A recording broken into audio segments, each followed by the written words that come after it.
Saudi আরবের visa সংক্রান্ত আপডেটটি মূলত ট্যুরিস্ট বা ভ্রমণের জন্য চালুকৃত প্যাকেজ ভিসা প্যাকেজ সুবিধা সংক্রান্ত।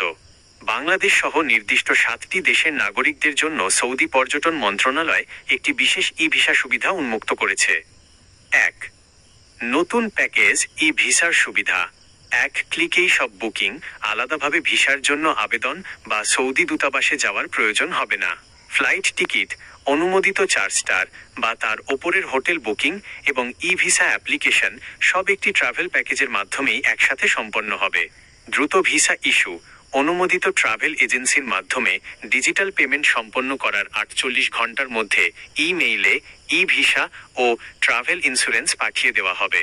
মেয়াদ ও অবস্থানের সময়, এই ভিসার মেয়াদ থাকবে 3 মাস, সিঙ্গল এন্ট্রি। এতে সর্বনিম্ন 2 দিন থেকে সর্বোচ্চ 88 দিন পর্যন্ত সৌদি আরবে অবস্থান করার সুযোগ মিলবে। ঘোরাঘুরির সুযোগ, এটি কোনো নির্দিষ্ট ওমরাহ প্যাকেজ না হলেও ভিসা পাওয়ার পর ভ্রমণকারীরা মক্কা ও মদিনা সহ সৌদির যে কোনো শহরে ভ্রমণের অনুমতি পাবেন। 2. কাজের ভিসা বা ফ্রি ভিসার কোনো পরিবর্তন আছে কি? সোশ্যাল মিডিয়ায় প্রায়ই ফ্রি ভিসা শুরু হয়েছে বা কাজের ভিসার নিয়ম শিথিল হয়েছে বলে খবর ছড়ালেও বিষয়টি কিন্তু তা নয়। ওয়ার্ক ভিসা, ফ্রি ভিসা বলতে কোনো আইনি ক্যাটাগরি নেই। কাজের জন্য আপনাকে অবশ্যই কফিল, স্পন্সর বা অনুমোদিত কোনো কোম্পানির কিওয়া প্ল্যাটফর্মের মাধ্যমে ইস্যুকৃত কাজের ভিসাতেই সৌদি আরব যেতে হবে। ইকামা রিনিউ ও পেশা পরিবর্তন।